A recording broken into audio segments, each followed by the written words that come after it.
Right news in details. హైదరాబాద్లోని Vagdevi labs drugs కేసులో పోలీసులు దర్యాప్తును ముమ్మరం చేశారు. నిన్న చెర్లపల్లిలోని వాగ్దేవి ల్యాబ్స్లో దాదాపు 12 కోట్ల విలువైన డ్రగ్స్ స్వాధీనం చేసుకున్నారు. వాగ్దేవి ల్యాబ్స్లో మహారాష్ట్ర పోలీసులు సోదాలు చేసిన అనంతరం సంస్థ యజమాని శ్రీనివాస్ను అదుపులోకి తీసుకున్నారు. ఎవరెవరితో సంబంధాలు ఉన్నాయనే కోణంలో పోలీసులు ఆరా తీస్తున్నారు.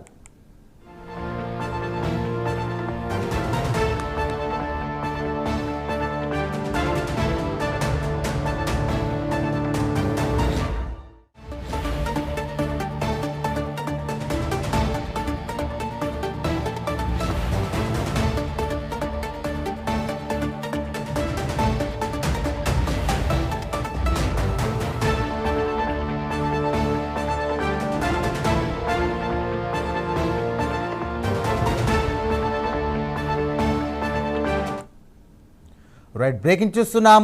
హైదరాబాద్లోని వాగ్దేవి ల్యాబ్స్ డ్రగ్స్ కేసులో పోలీసులు దర్యాప్తును ముమ్మరం చేశారు. నిన్న చెర్లపల్లిలోని వాగ్దేవి ల్యాబ్స్లో దాదాపు 12 కోట్ల విలువైన డ్రగ్స్ను స్వాధీనం చేసుకున్నారు.